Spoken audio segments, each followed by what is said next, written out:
Hi, I'm David Gregg, the director of the Rhode Island Natural History Survey.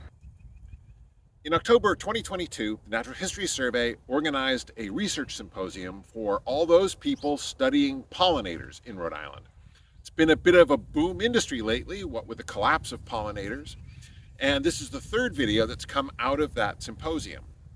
Today we're going to hear from Dr. Katie Burns, the Rhode Island DEM pollinator biologist, and she's the coordinator of the Rhode Island Bumblebee Atlas, and that's the subject of her talk today. If you'd like to learn more about Katie's project that's starting its second season now in the spring of 2023, I'll put a link down in the comments. Thanks very much for watching natural history videos on the survey's YouTube channel. If you like what you see, subscribe and support us if you can. You can find the Natural History Survey at ranhs.org and on Patreon. Thanks, and see you out there. Area where they knew there was a stream, so they were down in the stream collecting. And this policeman appeared over the hill and came walking past towards them. And, So today I'm going to be talking about the Rhode Island Bumblebee Survey, which is a project I've been working on this year. It's funded by the U.S. Fish and Wildlife Service. I work for the Department of Environmental Management. Let's do it. So I wasn't sure how many people were going to be here today that I didn't know. Turns out I know pretty much all of you, but whatever. I'm going to talk about me anyway. I've only been here in Rhode Island a year, and even though I grew up in Maine, I've never really worked on pollinators in New England, so I'm new-ish to the region also. So anyway, I was at Wheaton College. That's where I did my undergrad, where I studied environmental science. And then for about 3 years, I bopped around all over the country, working on different projects. So I was at Archbold Research Station in Florida. I was with the Neil Williams Lab at UC Davis. I was doing the monarch monitoring project in Cape May. We're working on that blueberry research at UVM. So not knowing what I wanted to do, and then finally I was like, sure, I'll become a PhD researcher. So I spent the last 4 years in Ireland at University College Dublin, where I was conducting research on the contributions of insect pollinators to Irish crop pollination, so doing both ecological and economic valuations of the contributions of pollinators to Irish crops. Also looking at interactions between managed and wild Irish pollinators in heathlands, which is a really interesting system.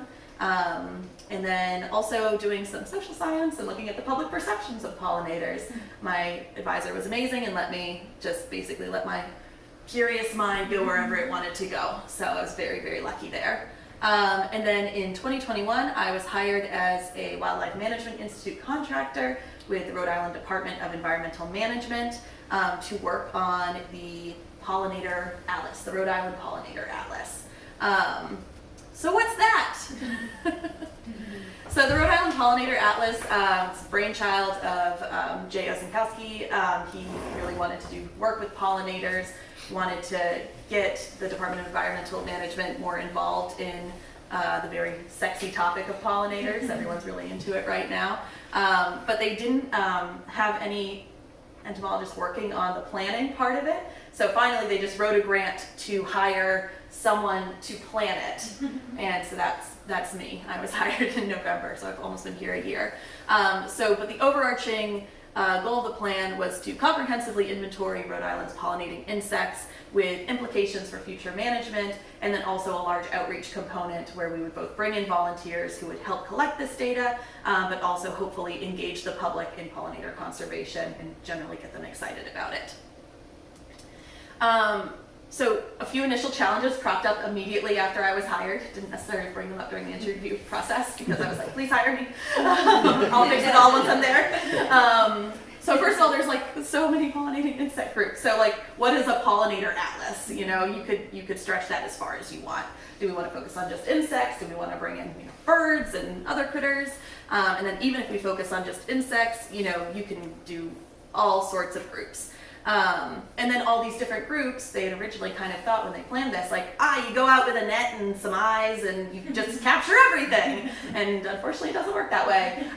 Search images are very, very different, and different insects need different survey methods. So it wasn't going to just be a 5-year project like they thought. It was going to be more like 20 years.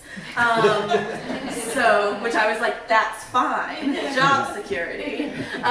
You also need really specific ID skills. Like I could probably count on one hand people who can really get solitary bees to species in North America, and none of them are looking for this job. Yeah. So, like, I'm about the best you can do with my very rudimentary skills.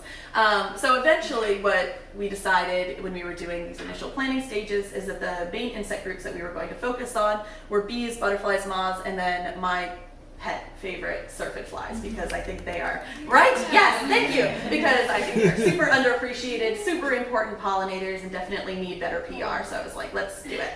And so yeah, it's about a 20-year commitment if you're looking at 5 years per group. So these are all going to be published in like individual atlases. So we'll have like the bee atlas, the moth atlas, the butterfly atlas, syrphid fly atlas. That's the plan anyway. I've only been here a year. So we decided though to start with bees, specifically bumblebees. So why did we start with bumblebees? They're an amazing gateway insect. They're the charismatic megafauna of the bee world. It's going to get people excited. You don't have to kill them to survey them. This is a great way to like bring in volunteers and get them like into the bee survey world. Also, as I think everyone in this room knows, bumblebees are known to be in decline across Eastern North America and globally. And also doing a bumblebee survey would complement current regional and state-specific efforts. So we've already heard about Liz's research, looking at bumblebees across Rhode Island. So I felt that this was like a very nice natural continuation, maybe asking a few extra questions. And we had a lot of awesome meetings in the beginning to make sure that, you know, this was going to fill gaps, not just, you know, do exactly the same thing, because I don't want to underplay the effort of Liz, because she had amazing range. Also, there are lots of bumblebee atlases going on in like the Pacific Northwest with the Circe Society. So I felt that if we were ever to build a national bumblebee monitoring scheme, it would be nice to use similar methods. So I'm going to rush through this a little because I think we've talked a lot about this sort of info about bumblebees so far. But yeah, basically 5 out of our 11 historic species have gone undetected in recent years. 3 of those historic species are listed as vulnerable by the IUCN, and the only one that you can really find here in Rhode Island is Bombus fervidus. Yeah, rusty patch bumblebee, I really don't think it's here anymore, but it is federally listed. And then we had that new species detection in 2021. So lots of cool, interesting questions about, you know, what is here? Are there new things here? Are we maybe missing pockets of certain species? So the main aims of this project were to determine the current status and distribution of Rhode Island's bumblebees, identify floral species and habitats associated with these bumblebee species, assess their relative abundances and any potential threats to Rhode Island bumblebees as a way of informing future management. So the hoped outcomes for this project is a distribution map and write-up for each species. So if you look at any of the Circe Society materials, they are write-ups for species, something very similar to that, with distribution maps and just general information about each one. Evidence-based recommendations for future habitat management. And then, like I said before, a significant volunteer effort. I do work for the state, so you know we get match. So it's really important for us also to engage the community and to get volunteers involved.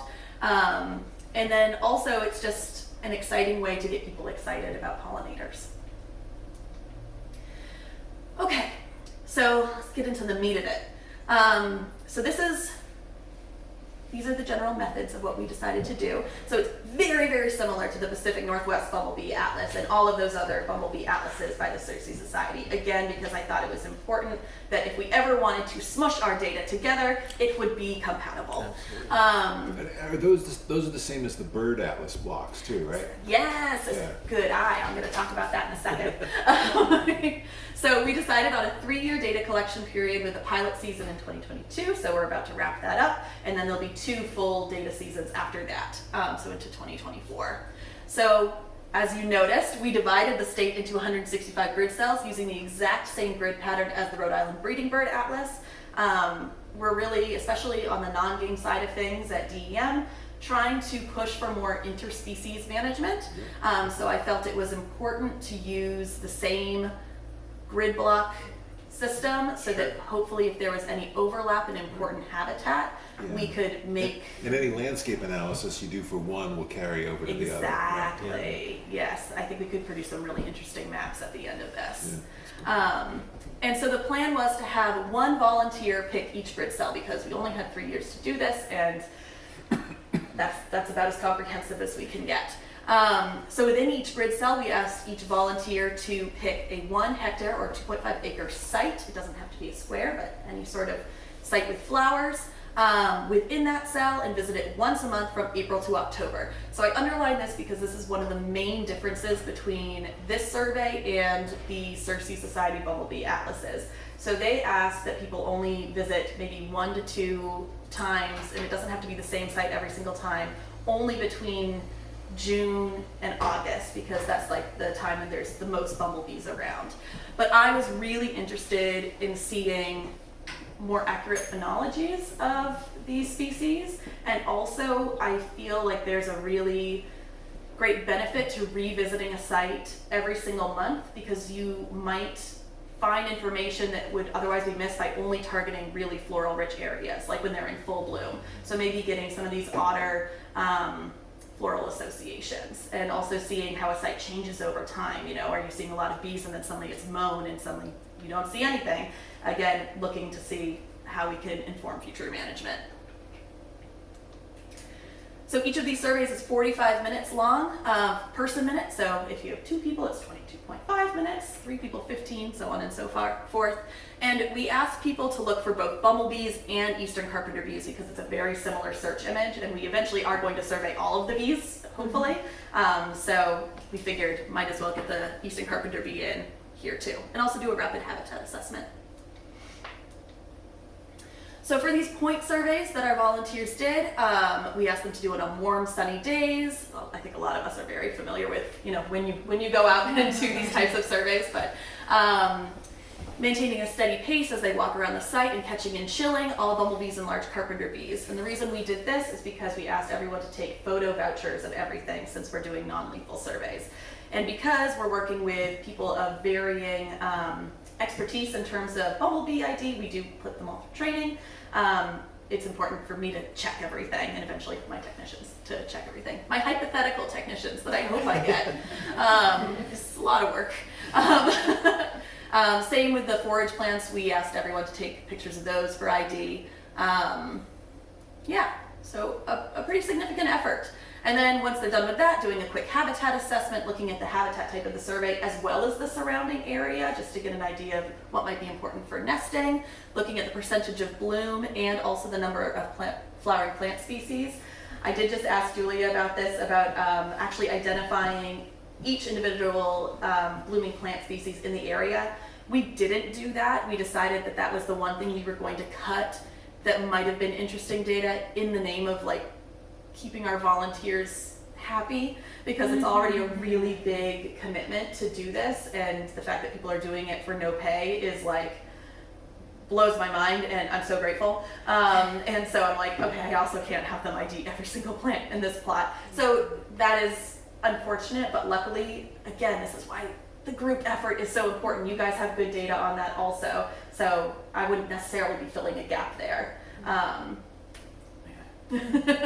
I feared someone would ask me about it, so I thought I'd just say it. And then also looking at habitat features that have to do with nesting, and then also any suspected activities that might influence the amount of bees that you're seeing there. So I've mentioned them a few times, but these are the people who actually are carrying out the data collection, so our community scientists. We might recognize a few people in this room. So the main responsibilities of our community scientists were to first attend a training, then to choose their own grid cell. So this is something that I got questions about, like, oh, would people be able to actually pick their own sites, or do you want to pick all of them for them? Because it's so many, I was like, I just want to see if people can do it, and people did awesome. So I'm really happy with that I don't have to actually pick 165 sites all across Rhode Island. Survey that site once a month and then enter the data on Survey 123. So we decided to use Survey 123 as our main data hub, with varying success. So our recruitment goals, you know. Yeah, I know. 35 bees. I'm so sorry, guys. So our recruitment goals for this were to have 10 to 20 volunteers for this initial pilot season, and then after that about 60 per year. So it's a lot of volunteer coordination. I'm hoping to get a technician, but that is the goal. So if you know people who want to go out and survey bumblebees all around the state, please spread the word once we go public. And we're also hoping to augment this with research technician involvement. So especially in more sensitive sites where I may not want to send volunteers into. So for example, like dune systems, barrens, these more sensitive sites where we still really want to get data, but don't necessarily want just anyone going out there. And so we did decide to do a pilot, which I pushed really hard for, because when you're dealing with this many volunteers, you want to make sure that the data that you're collecting is sound and that what you're asking people to do is reasonable before you ask 165 people to do it. So our main goals for the pilot were to just determine whether the workload is reasonable, assess the ability of people to take usable photo vouchers, to see if that data would be usable, if the survey hub, Survey 123, is the appropriate thing for it, not that we have many other choices, unfortunately, and just assess the general workload for me in terms of like, would I need hired help, which I do. And then so some extra considerations we took this year where we just had people submitting their paper timesheets for me to check to make sure people were filling them out correctly, and then we're also going to be distributing a feedback survey. So I'm just going to take you through some of the things that we saw in this initial pilot season. I really only have the data for April to June. I had people submit their data sort of in two parts, so you're only really seeing the spring, but stay tuned, watch this space. So in the end, we got 14 volunteers. Initially, it was 16, but we did have 2 dropouts, but I think that's okay. I think that's okay. And then one volunteer actually chose 2 sites, so that was really exciting also. So in total, we have 17 survey sites across 8 different habitat types. And this actually made me really excited, because one thing my bosses were saying was like, everyone's just gonna be in gardens and it's gonna be super heavily biased. But it wasn't. Nice. So we had people, one person in an agricultural site, one person in a saltwater wetland site, 2 gardens, 2 mixed forests, 2 power line corridors, 2 riparian areas, and then 3 urban suburban grasses, so like public parks and things, and then 3 just general sort of native grasslands. So yay! Yeah. I was really excited about this spread, and I think it shows good things for the future, that people were willing to go into these, less comfortable areas. So just some fun stuff. So between April and June, 417 bees were observed across these 17 sites, which I thought was pretty good. And all 6 expected bumblebee species were observed by June. So that's also really exciting. Again, because this is spring data, I don't expect bimaculatus to stay the highest abundance throughout the season. I think especially now in the late summer, impatiens is all you see. But I did think that this was really interesting, that this was the makeup of spring. You're seeing like a lot of grizz, a lot of bimaculatus, and actually like a fair amount of perplexus and vagans already. And also 3 permanus. I was so excited. They were all in my plot, so. And then, so across, again, just the spring, we observed bees visiting 49 species of plant across 38 genera. The top 10 genera are here, so I think a lot of us could expect to see this. A lot of clover, a lot of those brambly types, some vetches. So already kind of some interesting data coming through there. Yeah, and so next step. So in terms of the Rhode Island Bumblebee Survey, just as itself, we're wrapping up the 2022 pilot season right now. This is our final month of data collection. So I'm going to be spending the entire winter cleaning and checking all of that data, and making any necessary protocol changes based on both feedback surveys and then also what I'm seeing on my end as I'm checking data. So we can improve training, we can improve the volunteer experience in general, and then we're going to begin to recruit for the 2023 season probably around the holidays. So keep an eye out for our Instagram account, and if you're on our newsletters, I might be reaching out to some of you to see if you want to like push this through your networks, because we really want as much participation as possible. But in terms of the Rhode Island Pollinator Atlas in general, just sort of looking forward, I'm really looking forward to formally launching this iNaturalist project that I set up recently called the Rhode Island Wild Bee Observer. And Tracy, you and I think, had some chats about this. We have something called Herp Observer through DEM. It's through Survey 123, which makes sense because amphibians and all of them, they're very vulnerable to poaching, so you don't want that data to be public. Bees are a little less vulnerable in that sense. I don't think we're getting a really scary rate of bumblebee poaching. Who knows? Maybe there's an underground network that I don't know about. That's where all those rusty patch bumblebees went. I know, geez. No, it was really all those Japanese beetle traps. But yeah, so I set this up as a way to augment our data with incidental observations. And so this is also something I was talking about with like the Bombus Fervidus Wanted campaign could tie into this. I think it's really nice to have eyes on the ground in terms of getting more of that distribution and status data. And also it's nice to have, like I said, this is a really big effort. It takes a certain type of person to have this type of commitment to this survey. I mean, it's most of the year that this is on your mind. And I get people asking all the time, well, how can I, help collect data without doing all of that? And so this is just a nice way to, have these incidental observations get logged, and it's another way to just get people excited about bees and other pollinators. We're also going to start this winter designing and piloting the Rhode Island Wild Bee Survey, which I originally called the Solitary Bee Survey, but not all wild bees that are little are solitary, even though we kind of tend to group them that way. So this will likely be a combination of pan trapping and sweep netting, using pretty accepted protocols that are in the literature right now, especially the ones that were written up by Sam Droege. Trying to figure out the frequency. I'll probably talk to a lot of you guys about this. Anyway, this is just in the future, but that's sort of the future for the Pollinator Atlas, at least in the next year. Yeah, so thanks to my funder and all of the volunteers, some of whom are in this room, who made this possible. I can't do it without all of you and all of your dedication and help. Like, my gratitude is just so big and deep. Thank you so much, and if you have any questions.